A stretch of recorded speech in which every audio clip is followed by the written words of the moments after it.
23వ పాశురం. వర్షాకాలంలో చలనం లేకుండా పర్వత గుహలో ముడుచుకొని పడుకొని నిద్రిస్తున్న సింహము మేల్కొని తీక్షణమైన తన చూపులతో నలుదిక్కులా చూస్తూ పరిమళము గల తన చూలును నిక్కబొడుచుకున్నట్టు చేస్తూ అటు ఇటు దొర్లి లేచి తన శరీరంని బాగా పొడవుగా సాగదీసి ఒళ్ళు విరుచుకొని ఒక్కసారిగా గర్జించి గుహ నుంచి రాజ ఠీవితో బయటకు వచ్చిన విధంగా ఆతసీ పుష్పం రంగుతో కలిగి ఉన్న ఓ స్వామి, నీవు కూడా నీ భవనం నుండి ఆ సింహరాజములాగా వచ్చి మనోహరంగా అలంకరింపబడిన ఈ దివ్య సింహాసనంను నువ్వు కూడా అలంకరించాలి. అటుపై మేము వచ్చిన పనిని నువ్వు తెలుసుకోవాలి, తెలుసుకొని మా కోరికని అనుగ్రహించాలి అని స్వామిని గోపికలతో కూడి ఆండాళ్ తల్లి తన మనోభీష్టాన్ని తెలియజేస్తోంది ఈ పాశురంలో. మాకు ఏ దిక్కు లేదు, నువ్వే మా దిక్కు అని నిన్ను ఆశ్రయించాము, మమ్మల్ని కటాక్షింపుము అని గోపికలు ప్రార్థింపగా శ్రీకృష్ణుడి మనసులో చాలా బాధ కలిగిందట. నీలాదేవిని ఆశ్రయించి ఆమె ద్వారా నన్ను ఆశ్రయించిన వారిని నేను ముందుగా వెళ్ళి సాయపడి రక్షించాలి కదా, వేరొక గతి లేని వారము అని వాళ్ళు ఎంత దీనంగా పలుకుతున్నా కూడా నేను లేట్ చేశాను కదా, ఎంత తప్పు చేశాను అని కృష్ణుడు చాలా బాధపడ్డాడట. స్త్రీలు ఇంట్లో బాధపడుతుంటే ఊరుకుండటం న్యాయం కాదు కదా అని కృష్ణుడు బాధపడి ఏం కావాలి తెలపండి అని గోపికలను అడిగాడు. గోపికలు తన వారి కోరికలను రహస్యంగా చెప్పాలని అక్కడ చెప్పడానికి ఒప్పుకోకుండా సభా మంటపం వద్దు అని ఆస్థాన మంటపంకి రండి, అక్కడ చెప్తాము అని చెప్తున్నారు. అది ఈ పాశురం యొక్క వివరణ. మమ్మల్ని కటాక్షింపవయ్యా అని ఎంత వేడినా పలకకుండా ఉండే కృష్ణుణ్ణి చూసి నీలాదేవిని ఆశ్రయించి ఆమె ద్వారా ఆయన దగ్గరికి చేరారు. అలా దీనులై వాళ్ళు అర్థిస్తుంటే ఎంతో బాధపడ్డాడు ఆ స్వామి. అప్పుడు ఆయనకి రామాయణ కాలంలో రాక్షసుల నుంచి మునులను కాపాడటంలో చేసిన ఆలస్యం గుర్తొచ్చి చాలా ఇబ్బంది పడ్డాడు. అందుకే వెంటనే గోపికలను అడిగాడు, ఏం కావాలి మీకు అంటే, మాకేమీ వద్దు, నీవు నీ భవనం నుంచి వచ్చి ఈ సింహాసనం పైన కూర్చోగానే నీ అందాన్ని చూసి మేము మైమర్చిపోతాము అని చెప్తున్నారు. లోకంలో మనకు ఎలాగైతే వివాహం జరిగే వరకే శాస్త్రాలు అంటారు, తర్వాత ఆ శాస్త్రాలు ఏమీ వర్తించవు. ఇద్దరి ప్రేమ విషయంలో కూడా అలాగే భగవంతుణ్ణి చేరే వరకు ఎన్నో నియమాలుంటాయి, ఎన్నో రకాల పరీక్షలుంటాయి. ఇక భగవంతుని సన్నిధానానికి చేరాక ఇక భగవంతుడు భక్తుల పట్ల సర్వాత్మనా చెందే ఉంటూ తన వాళ్ళు ఆదేశించినట్టుగా ఆయన ప్రవర్తిస్తూ ఉంటాడు. ఈ విషయాన్ని మనం రామాయణంలో గమనించవచ్చు. రాముడు విభీషణుని అనుగ్రహించాల్సి వచ్చింది. మొదట తన అభిప్రాయం చెప్పడం, లక్ష్మణ సుగ్రీవాదులను ఒప్పించడం, తరువాత సుగ్రీవుణ్ణి పంపి విభీషణ్ణి రప్పించడం అన్నీ జరిగింది. లోచనాభ్యాం పిబన్నివా అంటూ ఒక కంటి చూపుతో ఆయన విభీషణ్ణి రక్షణ ఇవ్వటంతో జరిగిన లేటుని, అంటే కొద్దిగా ఆలస్యం జరిగింది అని కంటి చూపుతో తెలుపుతూ దగ్గరికి తీసుకున్నాడట రాముడు విభీషణుణ్ణి.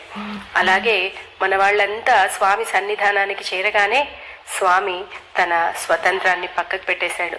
శరణు అంటూ వచ్చిన విభీషణుడికి రాముడే దాసుడై విభీషణుడు చెప్పినట్టుగా చేశాడట. విభీషణుడు రాముడిని చేరడానికి వాడిన మార్గం ఏంటి? శరణాగతి.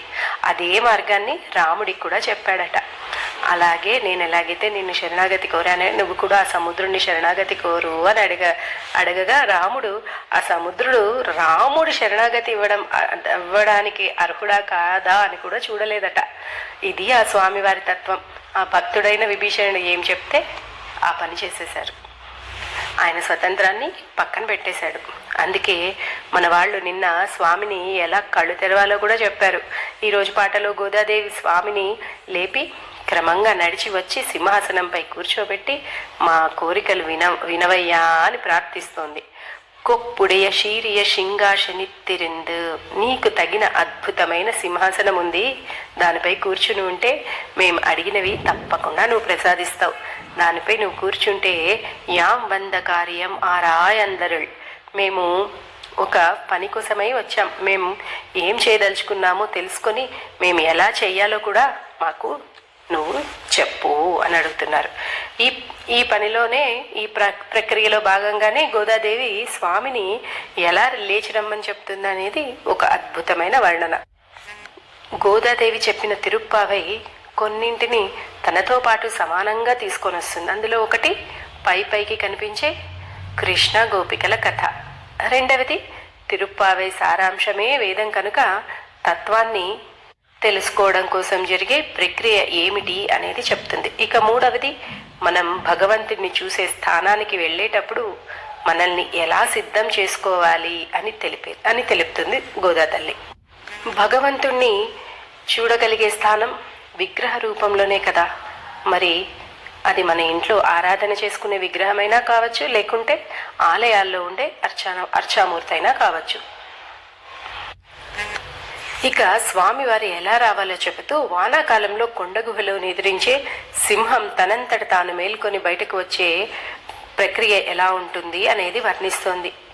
మారి వానాకాలం అనగానే ఒక్కరిగే సింగిల్గా ఉండే వాళ్ళందరికీ దుఃఖాన్ని ఇస్తుందట, కలిసి ఉండేవారందరికీ ఆనందాన్ని ఇస్తుందట. ఎనిమిటి శత్రుత్వాన్ని మరిపిస్తుంది. యుద్ధాలు చేసేవారు కూడా వానాకాలంలో నిలిపేస్తారు. సుగ్రీవుడు రాజ్య సుఖాలతో వానాకాలంలో హాయిగా ఉంటే రాముడు మల్యాది పర్వతంపై ఉండి తనకు జరిగిన సీతా విరహాన్ని లక్ష్మణ స్వామికి విన్నవించుకోవాల్సి వచ్చిందట. ప్రస్తుతం మనం కూడా ఒక వానాకాలంలోనే ఉన్నాం. మరొక వానాకాలం కోసం ప్రతీక్షిస్తున్నాం, వెయిట్ చేస్తున్నాం. బహుదా సంతత దుఃఖవర్షిణి భవ దుర్ధినే అధస్కలితం అంటారు మన యామునాచార్యుల వారు. ఈ సంసారం అనే అరణ్యంలో దారి తప్పి సంచరిస్తున్నాం మనము. అవివేక ఘన అంధద్విగ్ముఖే, అవివేకం అనే కారు మబ్బులు జ్ఞానం అనే సూర్యుడిని కప్పుకొని దారి తప్పిపోయాం. వివేకం అంటే విడదీసి బతకడం. దేన్ని విడదీసంటే ఆత్మను మరియు శరీరాన్ని వేరు చేసి బతకడం. అలా బతకకపోవడమే అవివేకం. దీనివల్లే మనం నిరంతరం దుఃఖాన్ని అనుభవిస్తున్నాం. జ్ఞానం అనే సూర్యుడు కనిపించడం లేదు. మనలోని అజ్ఞానం మనల్ని ఎప్పటికీ వదిలి ఉండని అచ్యుత భానుణ్ణి కనిపించకుండా చేసేస్తుంది. మరి ఆ మబ్బుల్ని మనంతట మనం తొలగించుకోగలమా? లేదు కదా. మరి ఆ సూర్యుడే తనంతట తాను మనకు కనిపించే ప్రయత్నం చేయాలే తప్ప మనం ఆయన్ని చూడలేం. అందుకే మాం అవలోకయా అచ్యుత అని ప్రార్థిస్తారు. నేను నిన్ను చూడలేను, నీవే ఆటంకాలు తొలగించు. అలా ప్రార్థిస్తూ మరొక వాన కావాలని మన పూర్వులు కోరుతున్నారు. అదేంటంటే త్వదీక్షణ సుధా సింధు విక్షేప పసీకరైః కారుణ్యమారుత నీతైః శీతలైః అభిషించమాం. హే భగవాన్, నీ చూపులే సాగరాలు. అందులో కారుణ్యం అనే గాలులు వీస్తుంటాయి. ఆ గాలుల వల్ల సముద్ర జలాలు గాలితో తేలుతూ ఒడ్డున ఉన్నవారికి సోకి ఎంతటి హాయినిస్తాయో, అలాగే నీ చల్లని నేత్రాల ద్వారా నీ దయను కురిపించి మమ్మల్ని ముంచెత్తు. అలాంటి వానను మేము కోరుకుంటున్నాము. అలాంటి వానాకాలంలో మలై మురైంజిల్ పర్వతపు గుహల్లో మన్నిక్కిడందురంగం, మన్నికగా కాళ్ళు ముడుచుకొని పడుకొని నిద్రించే శీరియ సింగం, నిద్రలో కూడా పరాక్రమాన్ని వీడక ఉండే సింహం, శక్తి తేజస్సు ఎప్పటికీ కలిగినటువంటి సింహం. సింహం తనంతట తానే లేచి రావాల్సిందే కానీ ఎవ్వరూ దాన్ని లేపలేరు. ఆండాళ్ తల్లి ఈ సింహం ఎలాగైతే మృగరాజు అయినట్టు సాక్షాత్తు జీవులకే రాజైన ఆ భగవంతుడిని పోల్చి చూస్తోంది. సింహం ఎలాగైతే గుహల్లోంచి బయటికి రావడం అనేది మన ఆలయాల్లోంచి ఉత్సవమూర్తి బయటికి రావడము అన్నట్టుగా చెబుతోంది. శ్రీరియ సింగం, శ్రీతో కూడుకున్న స్వామి. అయితే స్వామి సంకల్ప విశిష్టుడై ఉంటాడు కదా. సృష్టికి పూర్వదశ కూడా నిర్గుణ దశ కాదు అని ఉపనిషత్తులు చెప్పినట్టుగానే ఆండాళ్ అది శ్రీరియ సింగం అని చెప్తుంది. అంటే శ్రీతో కూడుకున్న స్వామి, ఆ లక్ష్మితో కూడుకున్నటువంటి స్వామి. అరివుత్తు, ఆ సింహం తనంతట తాను లేచి తీవిరిత్తు, ఒక్కసారి తన తేజస్సును బయటకు నేత్రాల నుండి కనిపించేట్టుగా తెరిచింది. వేరిమయర్పొంగ, తన జూలును గగుర్పాటు వల్ల ఒక్కసారి దులుపుకొని ఎప్పాడు పెరుందుదరి, ఇటు అటు దొర్లుతూ మూరి నిమిరిందు మురంగిప్పురప్పట్టు అని ఒక్కసారి పెద్దగా గర్జిస్తూ పోదరుమా పోలే, అప్పుడది బయలుదేరినట్లే నువ్వు కూడా రావాలి. సృష్టి పూర్వ దశ నుంచి సృష్టి తర్వాత దశ వరకు ఆండాళ్ స్వామిని సింహంతో పోలుస్తోంది. అది ఎలా అని చాంద్యోగ ఉపనిషత్తు ద్వారా వర్ణిస్తుంది. సృష్టికి ముందు భగవంతుడు ఒక సంకల్పం చేస్తాడట. ఆ సంకల్పం తడైక్షత భవిష్యాం ప్రజా ఏయేతి, నేనే నా నుండి అనేక మందిని క్రియేట్ చేస్తాను అనుకుంటాడట. ఇక సృష్టి చేయడం అంటే త్రిపుత్కరణం అని చెబుతారు. మొదట తనలోంచి తేజస్సుని తీస్తాడు, తేజస్సులోంచి జలాన్ని తీస్తాడు, జలంలోంచి పృథ్వీని తీస్తాడు. ఇక వీటిని సగం సగం భాగాలుగా చేస్తాడు. ప్రతి రెండో భాగాన్ని మళ్ళీ సగం సగం చేస్తాడు. ఇప్పుడు ప్రతీది ఒక పెద్ద భాగంగా రెండు చిన్న భాగాలుగా ఉంటాయి. ఇక అన్ని భాగాలు ఒకదానితో వచ్చేట్టుగా పంచి మూడింటిని సిద్ధం చేస్తాడు. అయితే ప్రతి దాంట్లో ఏదో ఒక భాగం ఎక్కువగా ఉండి మిగిలిన రెండు తక్కువగా కలిగి ఉంటాయి. ఇవన్నీ కలిపి ఒక అండం కింద తయారు చేస్తాడు. దీన్నే బిగ్ బ్యాంగ్ అని ఇప్పటి వాళ్ళు చెప్తున్నారు. అది యుగపత్ సృష్టి కార్యం. ఒక్క చిటికెలో సృష్టి కార్యం జరిగిపోయింది. అనేక కోట్ల అండాలు బయటకు వస్తాయి. అలా బయటకు వచ్చిన ఒక అండంలో, ఒక గోళంలో మనమున్నాం. ఈ బయటకు వచ్చిన ప్రతి అండంలో ఒక బ్రహ్మను పెడతాడు. ఆ బ్రహ్మ శరీరంలోంచి 11 ప్రజాపతులు బయటకు తీస్తారు. ఇంతవరకు తాను నేర్పుగా చేస్తాడు. దాన్నే అద్వారక సృష్టి అంటారు. బ్రహ్మకు వేదం ఉపదేశం చేసి ఇకపై బ్రహ్మ ద్వారా సృష్టి చేయిస్తాడు. ఇది సద్వారక సృష్టి. ఇక బ్రహ్మ సృష్టించాక అన్ని వస్తువులలో అంతర్యామి అయి తానే ఉంటాడు. ఈ కార్యాన్నంతా ఆండాళ్ తల్లి ఇక్కడ చెబుతుంది. ఒక శీర్య సింహం అంటే సంకల్ప విశిష్టుడైన స్వామి. సింహం ఎలాగైతే తనంతట తాను లేచిందో, సృష్టి ఎవరో ప్రేరేపిస్తే చేసింది కాదు, తనంతట తానుగా ఇష్టంగా చేసిందే. ఇక సింహం ఎలాగైతే తన తీక్షణమైన చూపులను కన్నుల నుంచి ప్రసారం చేసిందో, పరమాత్మ తనలోని తేజస్సును అలాగే బయటకు తీస్తాడు. సింహం తన జూలును విదిలించి తన పరిమళాన్ని అన్ని వైపులా వెదజల్లినట్టే ఆయన గంధవతి పృథ్వీ అని చెప్తారు కదా, పరమాత్మ పరిమళం కల భూమిని, దానిలోంచి నీటిని బయటకు తీస్తాడు. ఇక సింహం అన్ని వైపులా పొర్లుతున్నట్టుగా పరమాత్మ త్రివుత్కరణం చేస్తాడు. ఇక సింహం ఎలాగైతే సాగిందో పరమాత్మ తన సృష్టి కార్యాన్ని కూడా సాగించాడు. ఏర్పడ్డ ఒక్కో అండంలో ఒక బ్రహ్మనుంచాడు. సింహం ఎలాగైతే గర్జిస్తుందో తాను బ్రహ్మకు వేదాలను అలా ఉపదేశం చేస్తాడు. ఇక సింహం తన యాత్రను ముందుకు సాగించినట్లే పరమాత్మ అన్నింటిలోనూ అంతర్యామి అయి ఉన్నాడు. ఇక్కడ గోదాదేవి నాభిస్థానంలో పవళించి ఉన్న ఆ అంతర్యామిని తన హృదయ సింహాసనంలోనికి నిలిచి ఉండేలా రమ్మని భావిస్తుంది. ఆలయాల్లో ఉత్సవ విగ్రహం పురపాడుకు బయలుదేరినట్టుగానే భావిస్తుంది. గర్భాలయంలో ఉండే మూర్తి కదలడు కనుక కదిలే రూపంలో ఉత్సవ విగ్రహంగా మనకు దర్శనమిస్తాడు.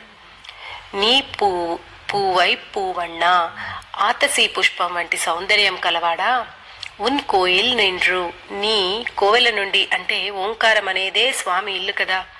ఈ వేదతత్వం అనేది బయటకు రావాలి, తన స్థానాన్ని ప్రదర్శించాలి. ఇక ఆలయాల్లోంచి ఉత్సవమూర్తి బయటకు రావాలి. ఒక్క శ్రీకృష్ణుడు తన మందిరంలోంచి బయటకు రావాలి.